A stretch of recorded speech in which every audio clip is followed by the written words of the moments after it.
Guess who's back? Back again. It's me. I'm back. We're here today with a 2008 Subaru Forester. We're going to be, there's nothing like too horribly wrong with it. What we're going to be doing is we're going to be checking out O2 sensors, oil change, possibly doing tune-up. We'll see. We got a list that we really haven't made, so it's not a plan, but it's set in a direction to go. You know, there's like nothing, no plans. We're just doing it. You know, I am here with my brother, so if you have any questions, don't ask him nothing. Yeah, so that's all we're doing today. Let's get to it.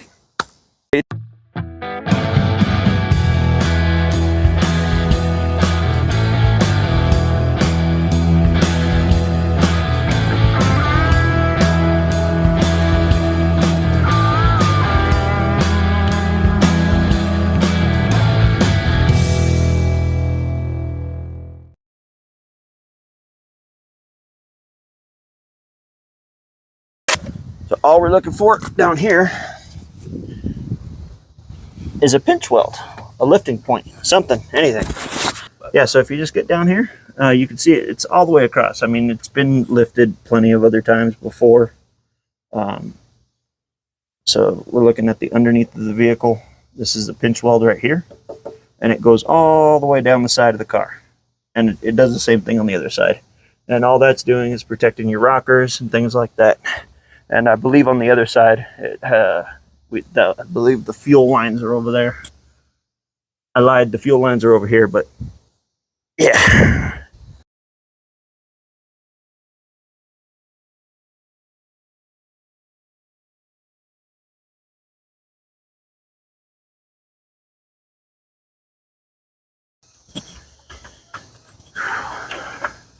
Kind of a hot day today.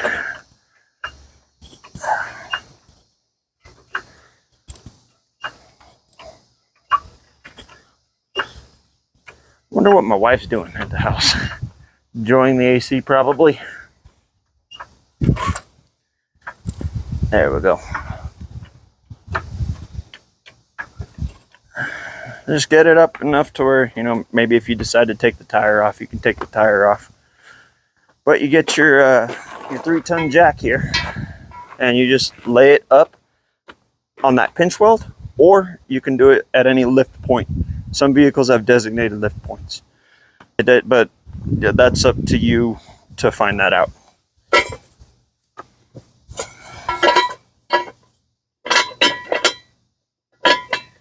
So it's about right there.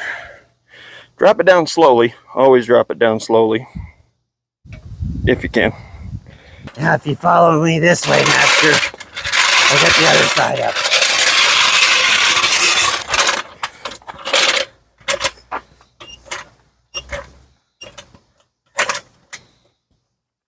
See all these stickers right there? You want to get them to where, like, if you fall right in. Because that's always calls for itchy palms and great days. So builds character, yeah, too. Builds character for sure. You're right. Man, I'm good. I was just going to go for it, but I was like, nah, better not. Man, I'd hate to be one of your customers. Yeah, me too. So about right there is good. And we get the Jacques stand. Whew.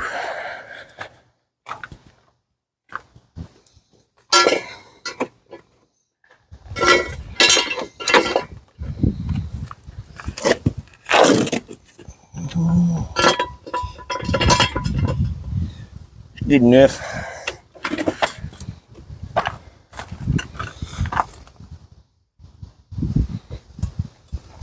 So now what I like to do for extra support, I got it down on the jack stand now. But what I'll do is I'll pump it up, you know, like once, maybe twice.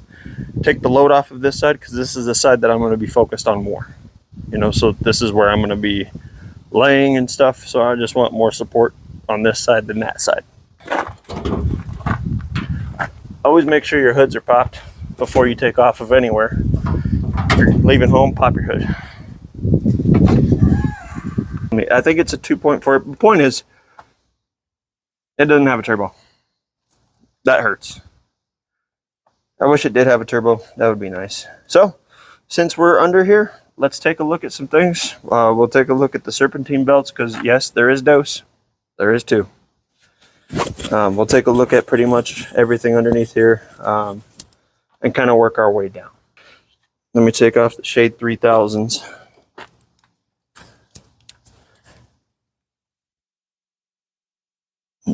That belt looks good.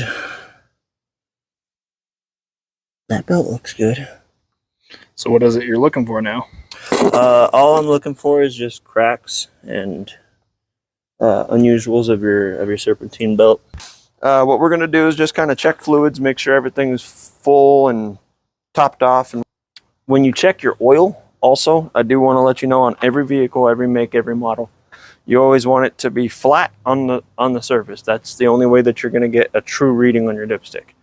We jacked up the front already, but that's okay. That's fine. I know what I'm doing and how and what to look for, kind of. So you dip it, wipe it,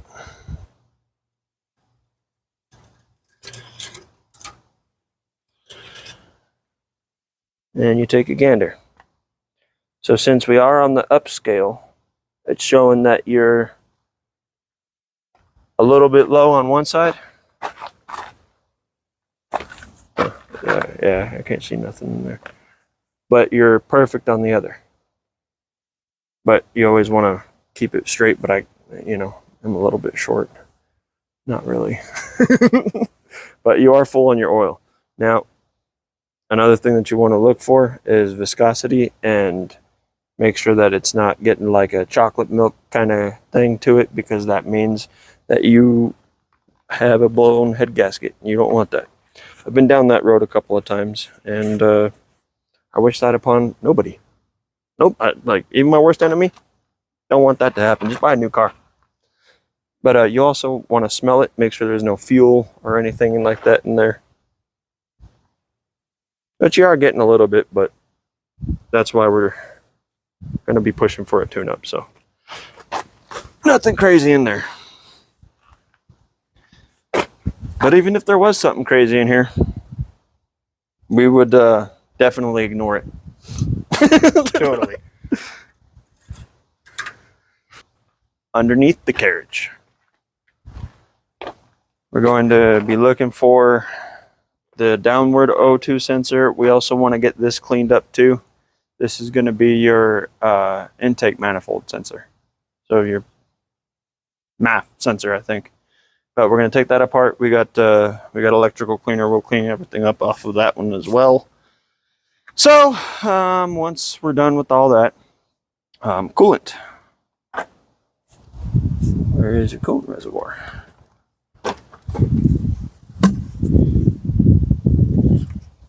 Hello?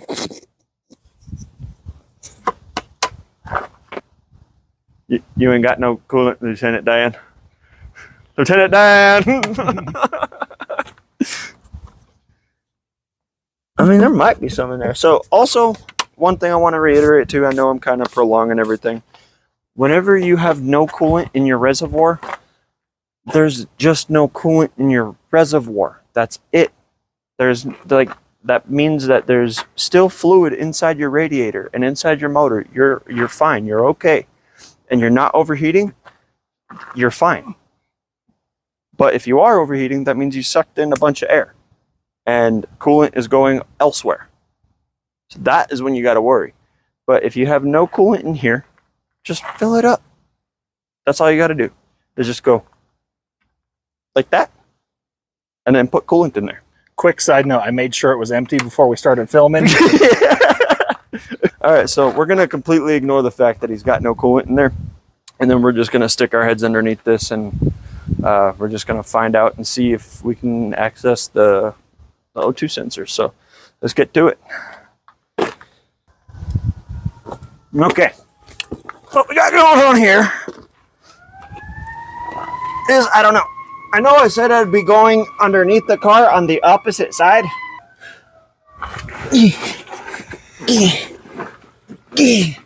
Okay. I should have went in from the front side of the car,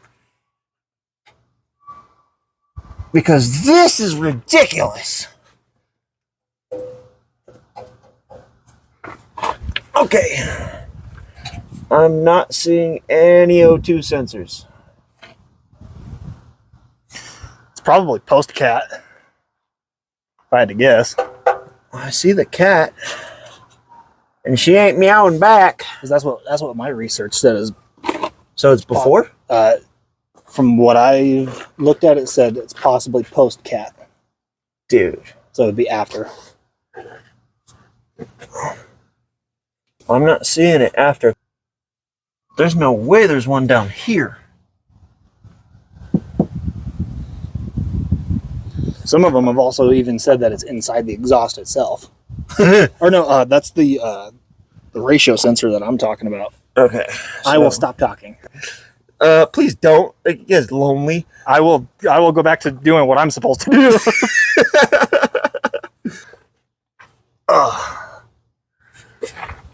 Oh. Okay. Now that I've touched every single web known to mankind, and also I'm underneath the car completely. Keep going. There's your oil filter.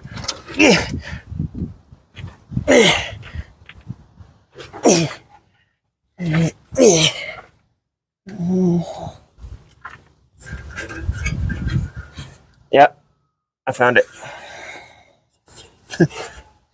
It's right here.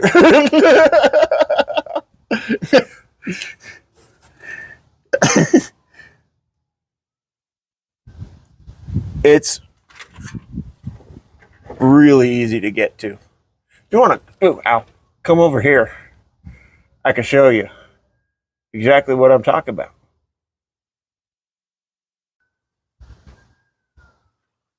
Okay, so if you come over here and come down here up into this area right about here. Come up here to this area right there. You'll be higher. I'm just going to use your hand. Yeah. I'm pretty sure you can see if I stick my hand straight through right here, there's a wire, and then I can move this out the way right here. I don't know if you can see that, but there is an O2 sensor right here that I could just wrench off right here. And I crawled all the way from over there. I bear crawled on my back like this the whole way just to get to right here in the front. So right here in the front of the car. Yep. So let me get out of here. That was a pointless venture.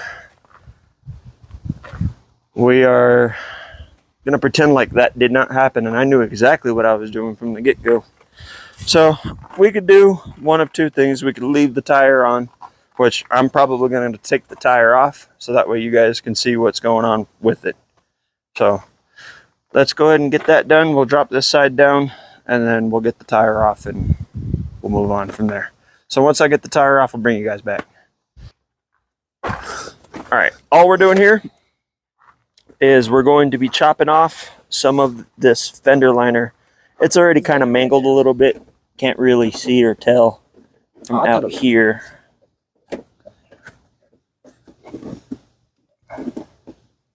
Really should have checked if there was like any lines or anything behind this before just starting to cut it. No, I would have done the same thing.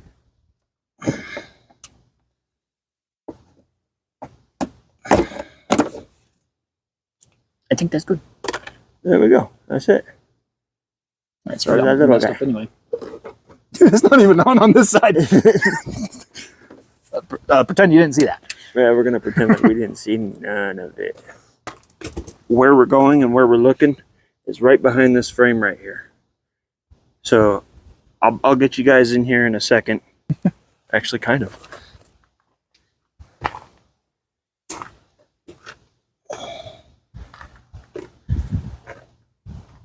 So right there is where we need to get the sensor out and unscrew it from the exhaust.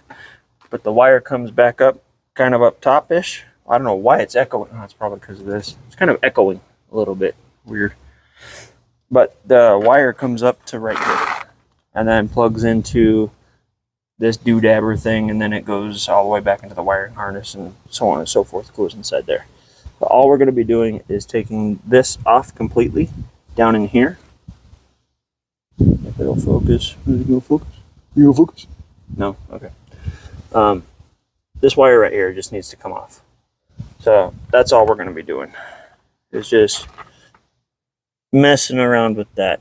And then once we pull that out, we're going to clean it up with some electrical cleaner, and it should be fine to put back in. If it's too far gone, then that's when we know that we have to go back to AutoZone or O'Reilly's, the goat, and have to go pick up an O2 sensor, of course. So all we're doing is there's a Christmas tree clip down here. I'm gonna see what I could do to pinch it and pull it out, then unclip, and then we are free to unscrew the O2 sensor. So we're just gonna be working with that, and it's a tight fit in here, so I don't know if I can get to the back of that through down here. Oh yeah.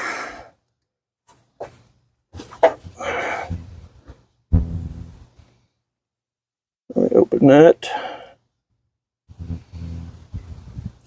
Oh, no.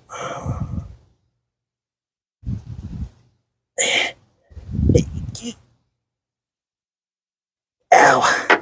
It's out. I only pinched my finger really, really hard. Owie.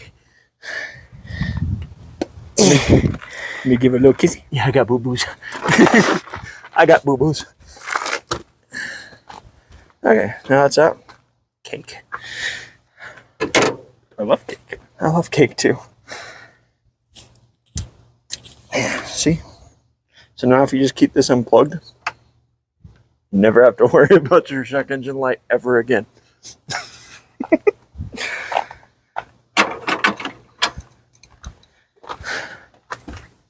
Okay.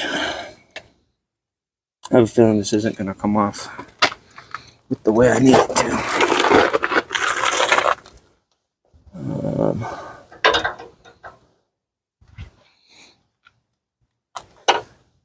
In sport mode.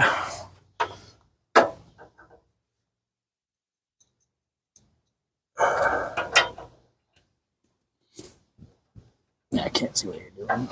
Yeah.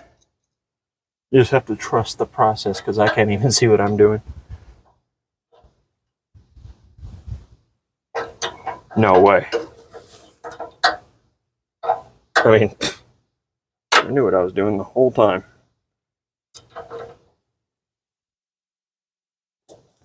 Psych.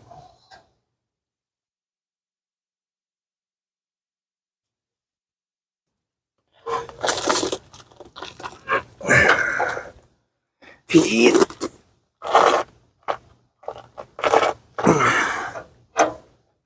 Yeah, all right, coming off. I do need lever edge.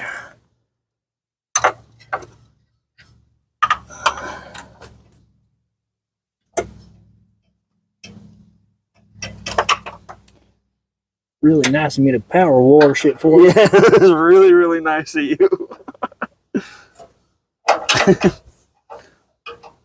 What are brothers for? Yeah.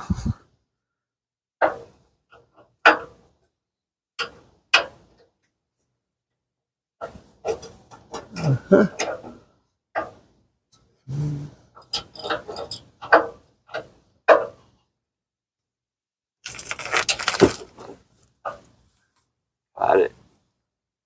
Yeah, but it hurt a lot.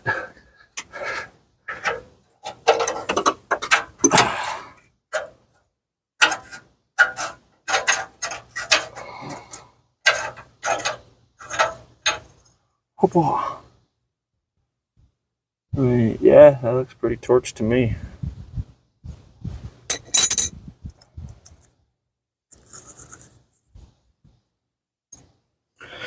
So we all know what fire looks like, especially when it, gets onto something metal. It starts to create like this charred thing, like kind of like charcoal or something like that. Let's get in the shade real quick. So if I pulled it out and the whole thing looked like this, we know we're good. But since we got quite a bit of charring here, like you would find it in a fire or a charcoal fire or something like that, that means that this sensor is going bad or is bad. So I don't know if the sensor is completely failed or what the deal is. So all we're gonna do is clean this up and see if we can get that coat off.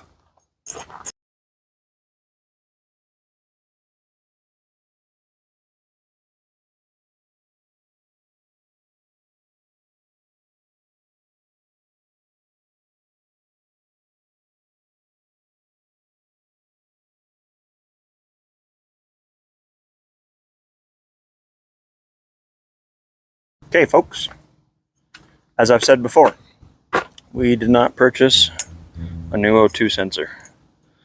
We just cleaned this one because they are very, very, very expensive. I'm not saying very expensive, but they're expensive to two broke girls, so It was just more expensive than we thought it was going to be. yeah, exactly. So we're just gonna hope that this works. All I'm gonna be doing is plugging this back in down here and plugging this end it back up in here where we cleaned before. So you always want to screw these back in first before plugging this in, because if this stays stationary, and this is going to turn and just mangle up these wires. So even if you're replacing it with a new one, that's where you want to go. That's what you want to do. Ugh. So I'm going to be kind of in my own way here, but I'll try and get it to where you guys can see it as well. There it is. So you just kind of turn the wire as you turn the O2 sensor.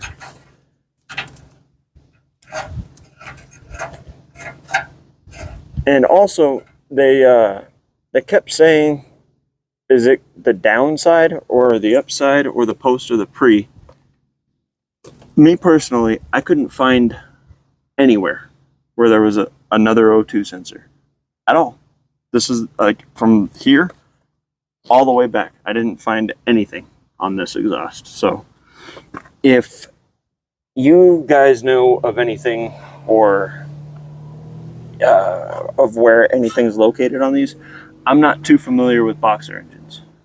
I myself am a V8 guy. I just, America. So yeah, this is not my forte, but basically all vehicles have the same thing. As I was explaining to my brother before, they all have spark, they all have intake, air, they have ignition and fuel. Like that's any motor. I mean, unless it's an electrical motor, but we don't talk about those. We don't mess with those. I'm gonna feed this to myself. How does he do that? And now I'm gonna snap that clip back to where it was. Down here. Just like that.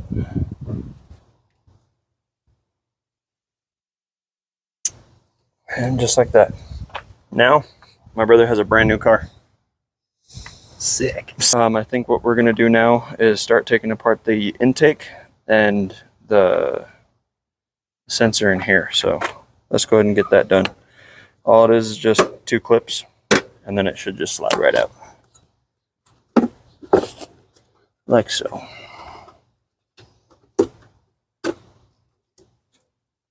Yeah. Not bad.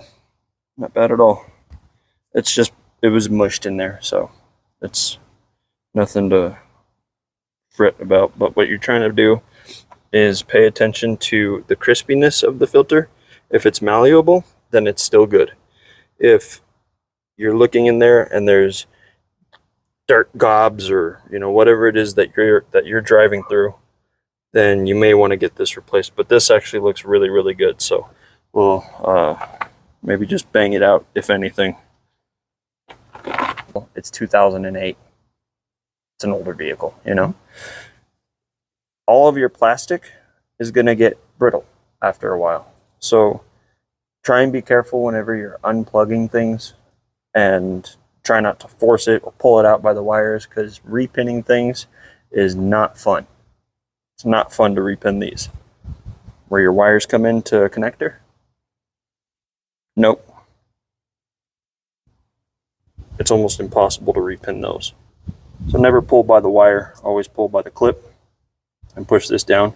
If you feel it cracking or breaking, ease up off of it and just kind of finesse it. Twist and finesse is basically the best thing you can do. So now I'm going to get a screwdriver and get this out, and we're going to clean that sensor as well. Now all I'm doing is going to get these two screws out.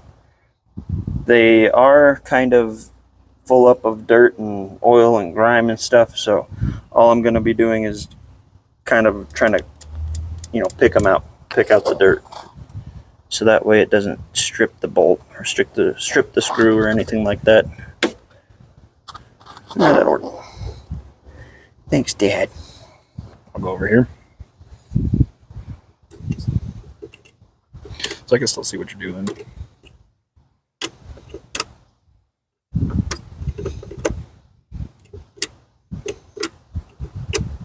Believe it or not, dirt actually helps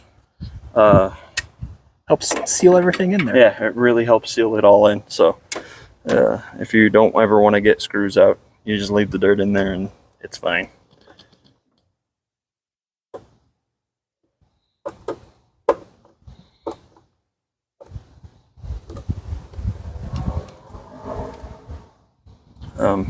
Just put those in there so you don't lose them.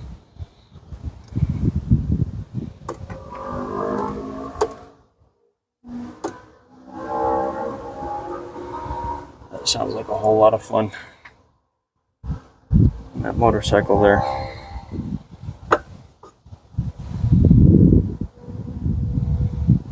See, your seal is actually doing its job very, very well. Not much dirt and everything, not getting in there. Really, really good. But we're still going to clean it out anyways, just to make sure that, well, I mean, there's a little bit of dirt on there. Yeah, we'll clean it out.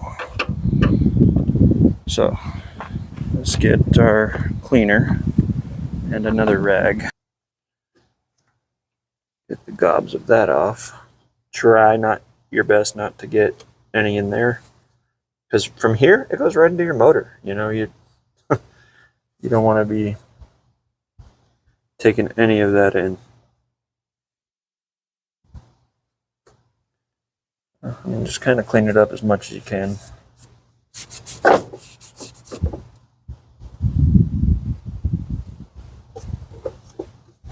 Okay.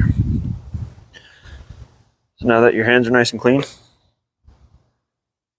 you get this back on. Make sure you get a good seal with that gasket on there. And you know you got a good seal when it doesn't move, when it's in there without any screws.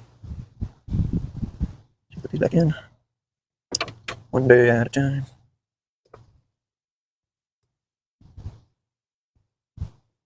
Press.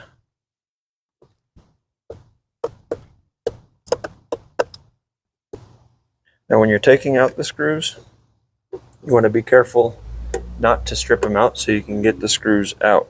But when you're putting them back in, just waller them out. I mean, but like cross thread is nature's Loctite. You know what I mean? So anybody can agree with me there. Just kidding. Don't do that. Do not do that.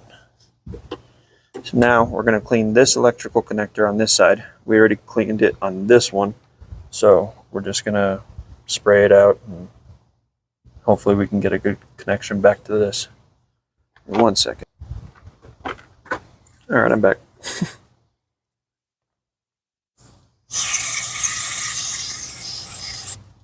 I'm gonna kind of hit it hard with it. Yep. Now, any normal person also would probably be wearing gloves. I also forgot those today, so today I'm not a normal person, I guess.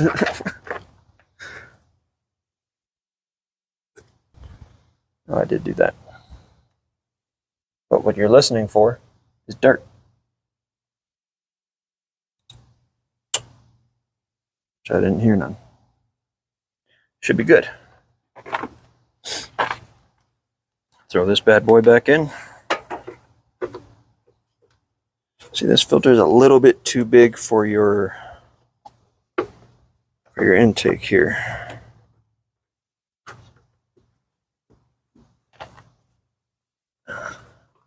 So then it's got these clips, or not these clips, these I guess grooves.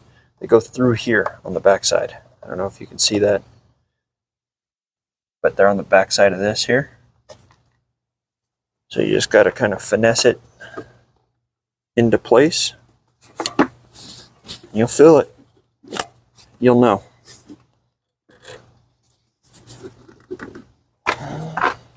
Sport mode again.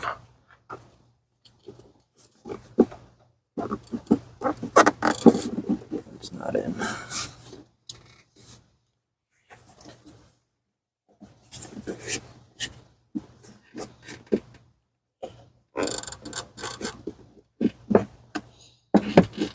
There we go. It locks in. You always want a good seal on your intake. So your sensors are what tell the computer of the car what's going on.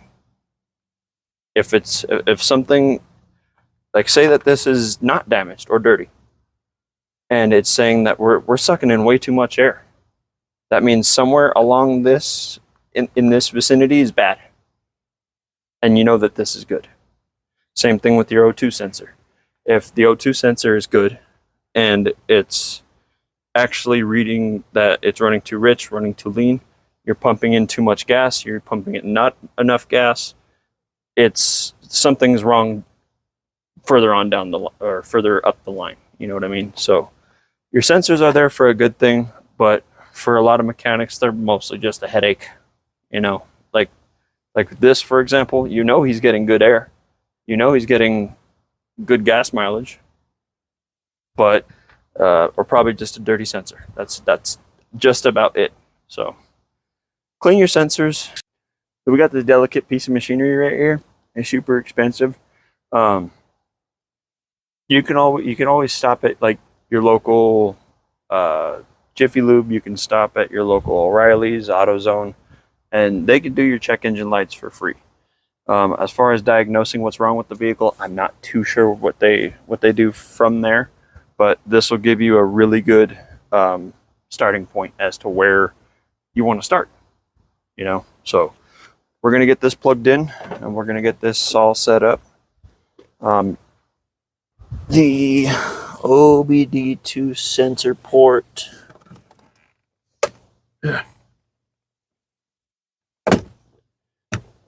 Is usually right there, but it's not. Surprise. To the right. To the right. To the right. To the right. To the right. Okay. Yeah. Oh. What's this kill switch for? Dude, do you have a kill switch? I don't know. You might have a kill switch. I mean, it's on, so that's good. You got to take the plastic off of the end of it. Oh, wait. Well, there was a cover on that. So once you plug in, you always want to plug in without your ignition on. So it'll detecting protocol, whatever on this. You take your keys.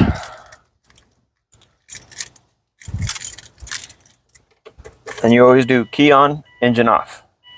You never want to start your vehicle, right? So now it's going to start coding through.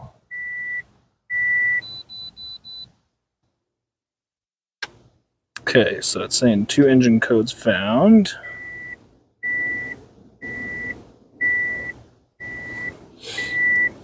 So for some reason, it's just still pulling up the P2096, but it's pulling it up twice. Yeah, so also just to let you know, sometimes vehicles will do that. It'll pull up one permanent, one not. So I'll give you that time. So Take a look at it. post catalytic fuel trim system 2 lean bank 1. Okay, cool. So now that we're all connected, let's fire it up.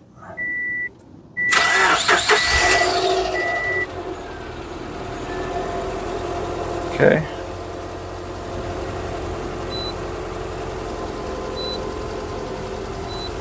So I'm not gonna erase your DTCs just yet.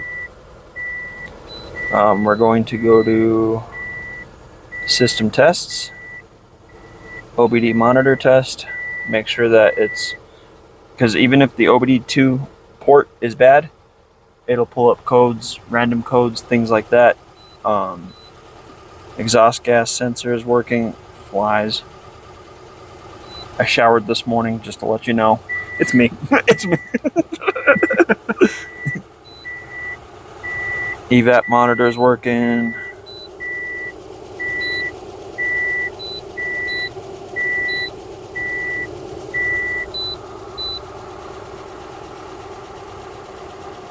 Cool. So everything's working. So now let's see if we could do a live system test.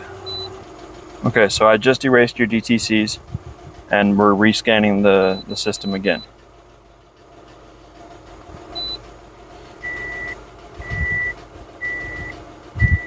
Check it out. See if it'll pick it up on camera.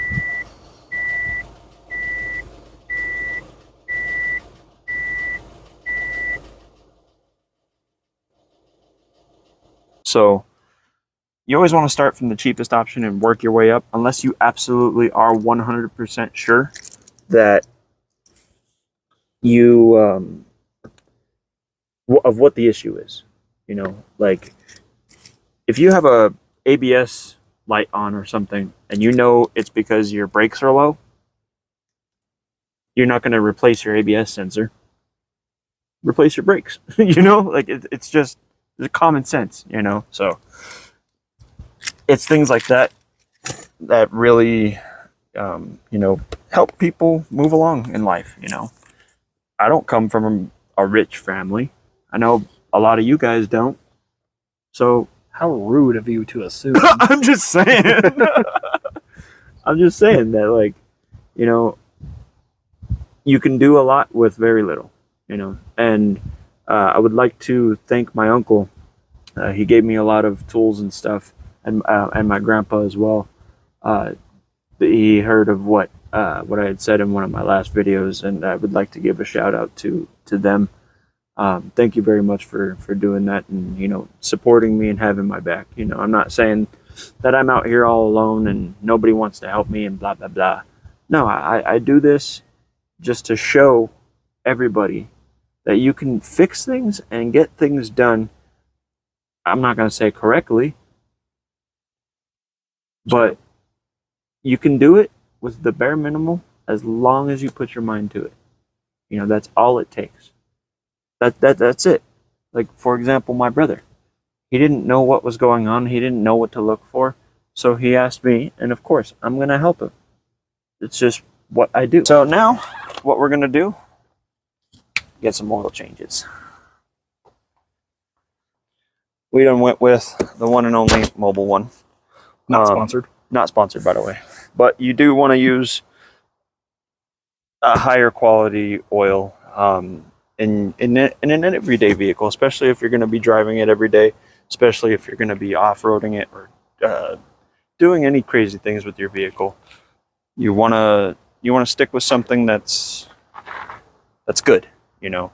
So you want to stay away from things like I don't know, like don't buy your oil at the Dollar Tree. Okay, just leave it at that. Other things you want to steer clear of and not get is like a Fram filter. You want to go with like a Wix, or if there's an oil filter that is made by this company, or like Valvoline, you want to get a Valvoline filter. You want to get Jiffy Lube, you want to get a Jiffy Lube filter, things like that. So we went ahead and went with the Mobil 1 oil filter. Okay, the reason why I don't like personally using Fram is because of the quality of the filters. I mean, if I run a Fram filter for 5,000 miles with a full synthetic oil, and then I run this oil filter for 5,000 miles with the same oil, and pull those two apart, you're going to find way more debris and things that are caught in here. If this was a Fram filter, the Fram filters on the inside, the internals, they crush, and it doesn't allow for flow of oil. So it's restricting your oil flow. You know, this will eventually restrict your oil flow, of course. But, and I mean, if you're on a budget, I mean, absolutely. Go with the cheapest thing that you can possibly get.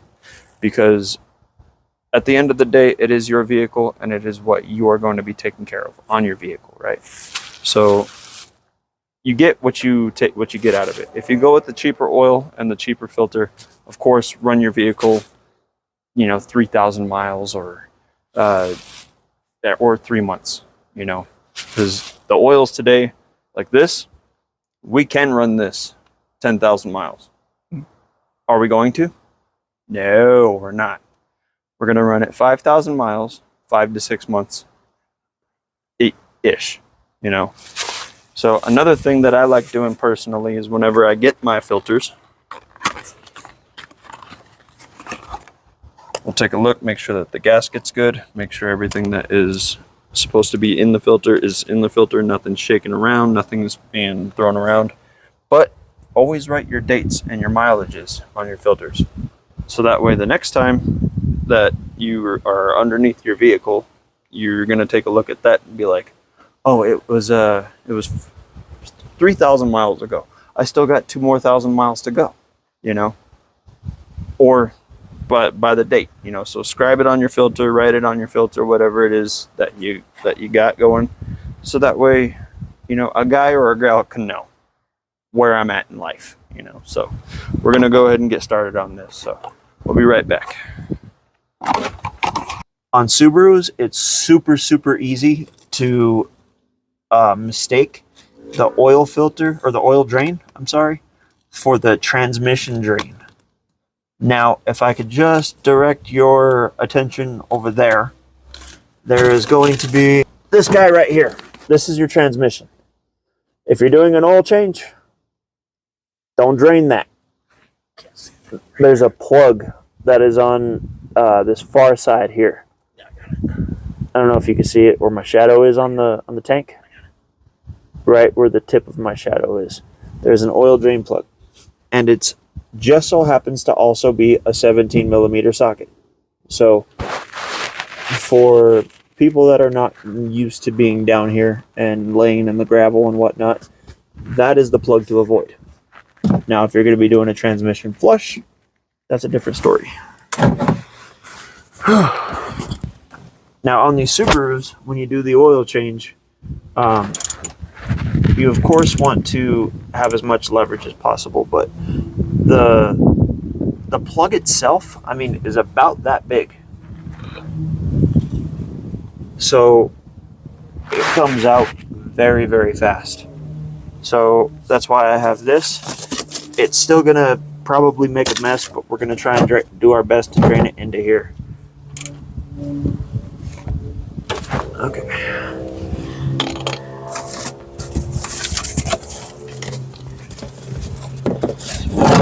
Turn this around.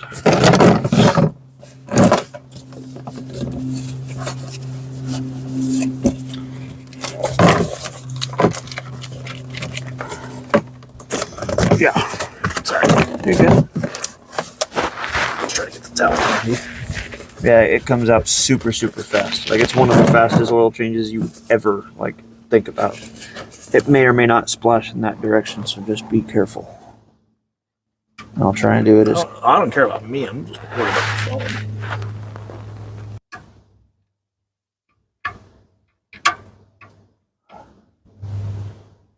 Yep. I'm scared. 3, 2, 1, go. Not bad. But it's filling up. Why is it filling up? What the heck?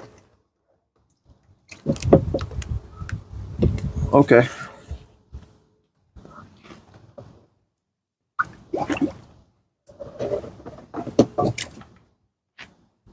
Okay. I don't know why it did that. Did it have like a purge or something? Yeah, this is supposed to be your purge.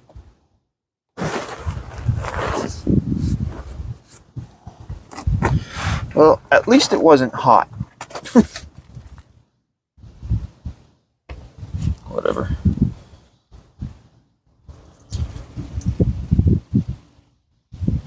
Just playing the oil.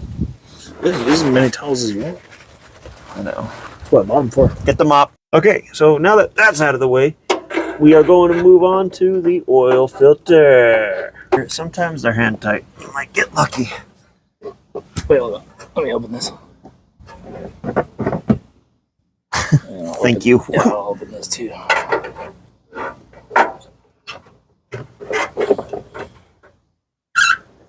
Oh, see, that was just above hand tight. So what I always tell people is once you get it on, like, off of there, hand tight. Let me turn this around, actually. That might be better. So what you're going to do is spin it, run. Break the wrist, walk away. Break the wrist, walk away. I'll show you. So I feel like it's going to start coming out there. So you just break the wrist, walk away. The pioneers used to use that trick When they had their cars. when they had their cars. Yep, exactly. So once it starts to get to a point where, you know, you're getting bored with the flow of things, like now, I just go ahead and get it done. A little bit more is going to come out, but that's okay.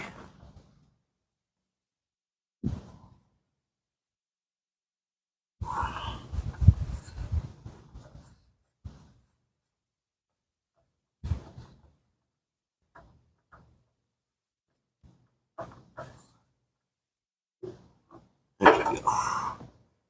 Now you always want to inspect your gaskets as well, because sometimes these gaskets on the oil filters will stay up on the oil filter housing, and it will it'll cause you to double gasket. So what you're doing is this old gasket stays on there, and then you put the new gasket on top of that. So when that happens, that causes this filter to just blow completely off because it's not sealed properly. So or it will just start leaking profusely. So you want to avoid all of that. So what you want to do is take a look at your housing, feel around there, make sure it's just metal, no rubber gaskets. So we're good. So let me get the new filter, and then we'll scribe everything that we need to on here. So we'll be right back. Okay, so now that we've lubed up the gasket and pre-filled our filter, we're going to put that back on. And we know that there's no gasket on this. We're not double gasketing it. And for these filters, just get them on hand tight. You don't need to swing off of a bridge and just, crank on it. You just get it on there hand tight. That's all you need. Just like that. Nothing crazy, nothing out of this world. And then for your drain plugs, And get your, ooh, that's full of oil. Yeah, I did the same thing. Okay.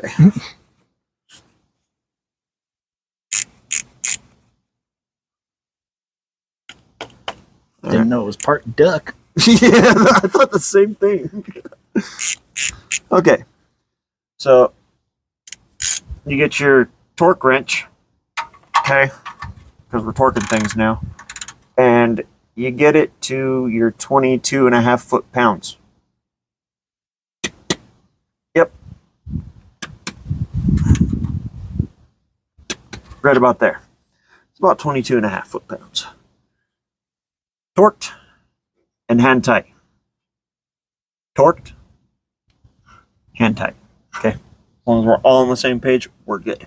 Now, let's go up top. All right, so we pre-filled the oil filter. The car calls for 4.7 quarts. So we got 5 quarts here. We're gonna do almost all of it. It's a little bit over half, so or a little bit over 4.5 quarts. So we should be fine. Plus, his car leaks like crazy, so just kidding. No, it don't. No, it doesn't. That's all right. Maybe stupid, but I'm not an idiot. Yep. So we just go for it. Slowly but surely. I can't really see him on the side. Faster but slower. And realistically speaking too, you could just add in the whole thing and it should be fine. But we're not going to do that to his poor little car. She's been a good runner.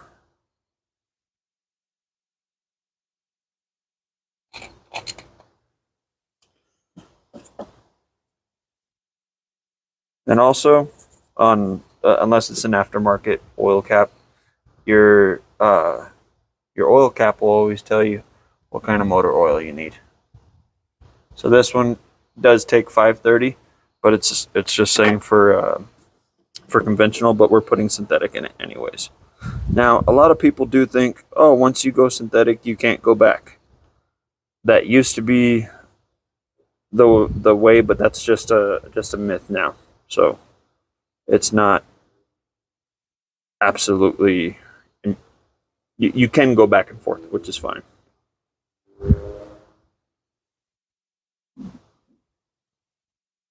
Okay, so we'll stop about right there. That's about 4.5 there.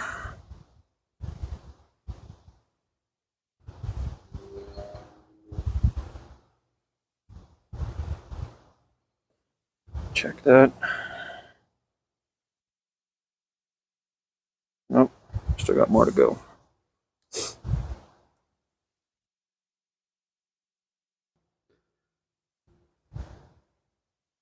think that's where we need to be.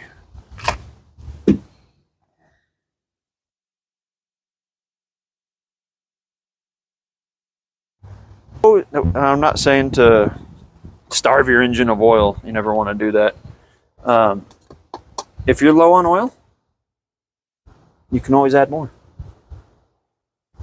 It's harder to take the oil out. So if you over add, good luck. That oil is probably going to stay in your engine, because this drain plug is huge. But we're not going to over add. We added just over 4 quarts now, so if it needs more, we can add more. If it needs less, then you're screwed. Sorry. All right, where's the lid for this thing? I just had it. There it is. Yeah, we're going to fire it up now. And we'll check the level. You're supposed to check the level while it is level, but we're only a couple of inches difference, so it's not gonna hurt us any. So we're gonna check it now.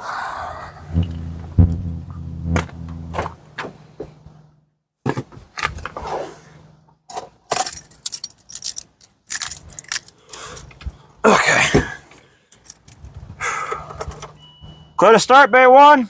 Clear to start, bay one. Starting bay one. Thank you, bay one.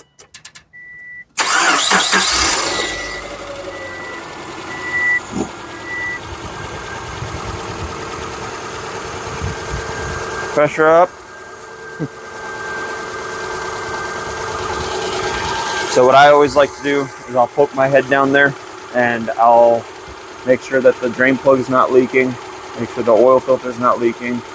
It's just my preference and what I like to do. You don't have to if you don't want to, but that's what I'm gonna do.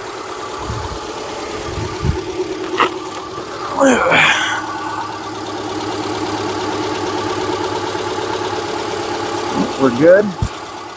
What did I do with the ratchet? Is it up there? Yes. Thank you kindly. So we'll just check it one more time, make sure it's tight. That's good. And one sure way to find out if you're getting good oil flow is if your oil filter starts to get warm. If it's starting to get warm, that means that oil flow is going through it. So we're good. Everything is good, everything is snug. It doesn't sound horrible. Yeah, sounds good. So we're gonna go ahead and turn it off and then we'll check the oil.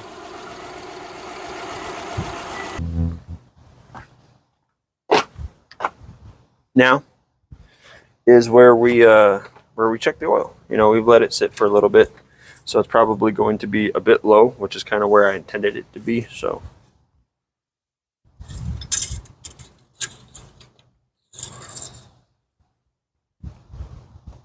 let's take that in the sunlight.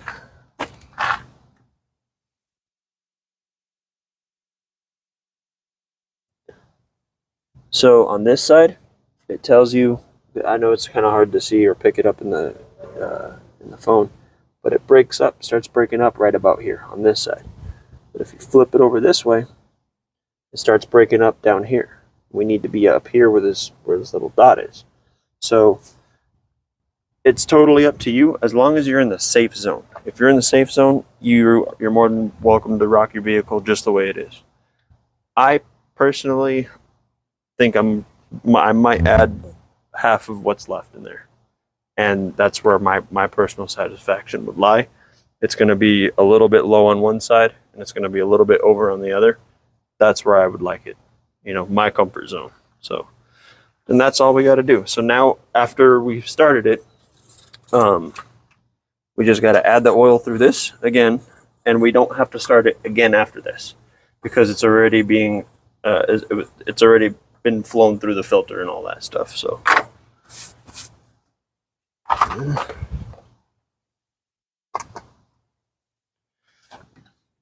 we got about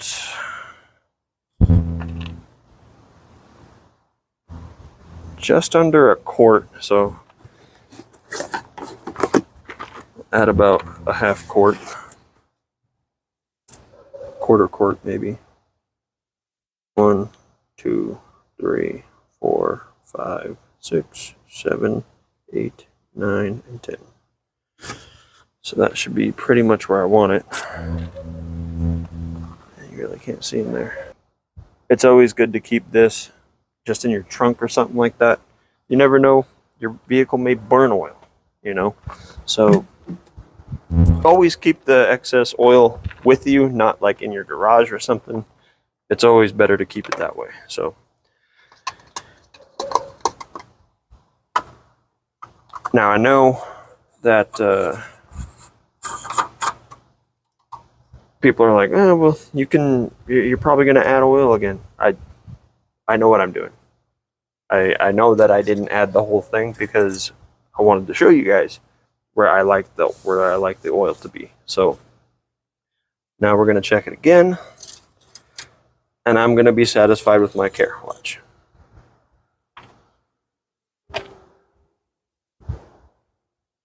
See, it starts breaking up right at the full mark here on this side. Then you flip it over again, and you're actually over full on this side. And that's okay. That's where I wanted it, you know? That's just my comfort zone. So It's not going to hurt anything to be just over it. You're going to be just fine. Don't worry about nothing.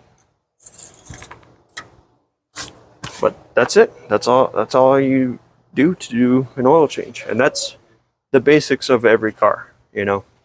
There's going to be a drain plug somewhere, and there's going to be a fill neck somewhere. There's going to be an oil filter somewhere, and you just got to change the oil and the filter. That's about it. I mean, check your fluids, of course, like we did earlier on in the video. But you can do your oil change your way you want to do it. I mean, you don't have. I prefer to take this off when you pull the plug, but you can change the oil filter first, pull the plug, or pull the plug, change the oil filter. You could leave the oil filter off, plug it up, and fill oil. It's not going to leak out the oil filter housing, so you'll be fine. You'll be fine. You'll learn your ways, you know. I just want to get you guys, you know, comfortable with the things that you're going to be doing here. You know, this is not my personal vehicle. This is your personal vehicle, you know, so I'm going to take care of it like it's yours. So that's the best I got with doing the oil change stuff. So now we're going to start getting to put the tire back on. Wanted to take a look at all the brakes, but we did take a peek at the front brakes on this, and they're mint. They are pristine. So let's go ahead and get that done. So now that we're all done farting around underneath the hood, we're done. You close up the hood, lay that where it lays best, I guess. Easy, it's a collectible. Oh, my bad.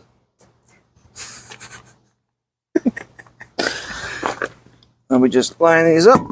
Go ahead and get these threads through. Okay. Now kind of listen. Oh, that one wasn't so dry. So wasn't sure if we were recording before, but on most Subarus, the studs for the lug nuts, they normally break off or cross thread. And it's only because they start to get a lot of rust and dry in them. So every now and again, what I like to do is I'll put some PB Blaster, WD-40, something to lubricate the threads in this. Now that sounds a little crazy, I know, because these are your lugs. You don't want them backing off. You want Loctite, right? No. You don't want Loctite on these. You really don't want Loctite on these. You'll never get them off. I've never balanced a tire on a car before. So, just saying. And now that we got that all on, just snug them down with this. Best you can. The other side's raised as well, so it's just gonna spin as I get tight, so it's not gonna hurt nothing.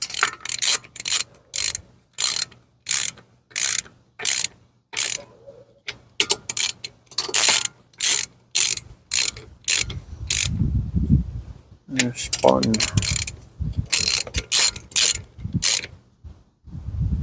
Cool. Now we just drop the vehicle down like it's hot, mama. But we got to go up before we go down.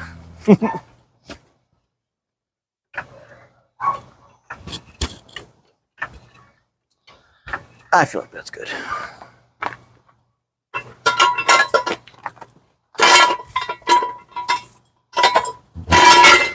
Dude, you're so sick. They actually come with their own little trash bags. Sick.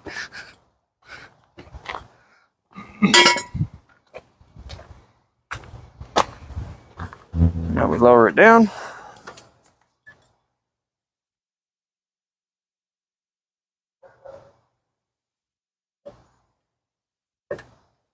Tire looks a little low.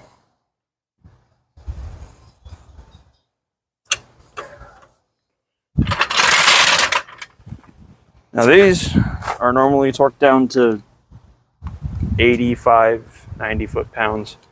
So We don't have a torque wrench, obviously, so I'm just going to give it my best guess as to where it's at. If you do have access to a torque wrench or something like that, I would definitely recommend doing that. But this is just to get from here to home, which is literally like 2 minutes away, so we'll be okay.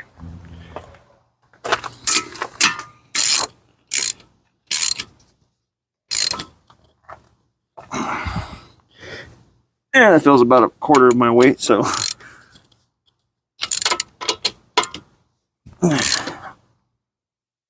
yeah, about a quarter of my weight.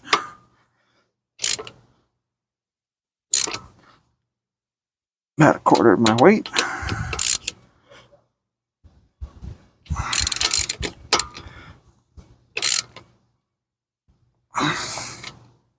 So what I like to do is I'll do the star pattern, right? And then I'll go in circle.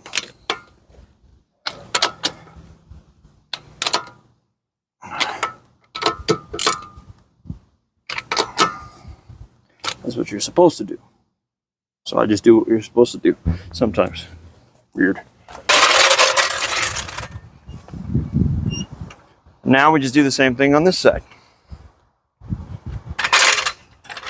A pretty good guesstimate of where that is. And you're not gonna hurt nothing. It's a Subaru. You could bottom this thing out flat and it'll still run just fine.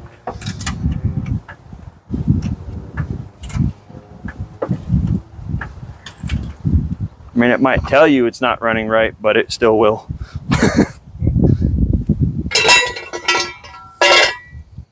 Now, we didn't take any of the other tires off, but even still, what I'm gonna do is just make sure that all the lugs are still tight.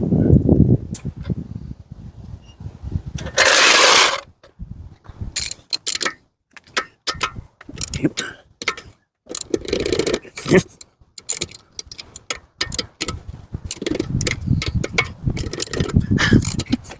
Don't judge me.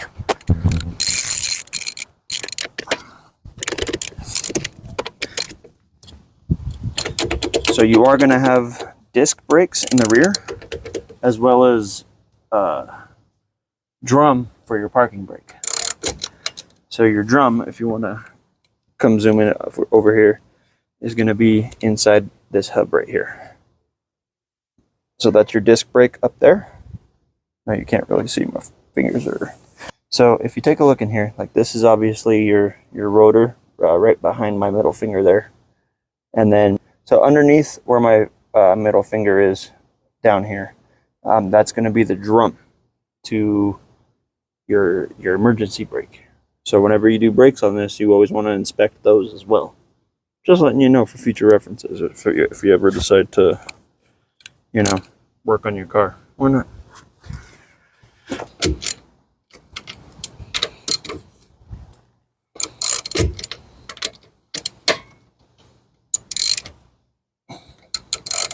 I don't see why it was doing that before. Anyways. Pretty much all we have time for. We're starting to lose the sun. We got about 6 hours until the sun goes down. You know, if ever you're lost in the desert as well, you can use your phone for a sundial. That's what I always do. Yep. But thankfully, we live out in the desert, so we can't get lost. We get lots of practice. Lots of practice of it. So, yeah, that's pretty much it. We're done. We are going to dispose of the oil properly, so don't worry about that. The jack stands, and we got to clean up all this mess here because, you know, we're not slobs. We're just slobs for the moment, and then we clean up after ourselves. That's what we do. So, yeah, that's pretty much it. That's going to wrap up this video here. If we decide to do anything further on this car, yeah, we're going to bring you guys along. It's just right now that's all we wanted to do was to take care of the check engine light and do the oil change. We were thinking about doing a tune-up on it, but that'll probably come at a later date. So maybe there might be a part 2, part 3, part 75 of this car. I mean, who knows? But we're just getting the things that we need done to it done. So yeah, thank you guys very much for watching. So I don't know what that sound is. It's beep, beep, beep, beep, beep, beep. It kind of getting annoying. Got some clowns behind us. Yeah. I thought we were the clowns of the show. Have a wonderful rest of your week and just do the things that make you happy in life, man. Stay blessed. Have a good one.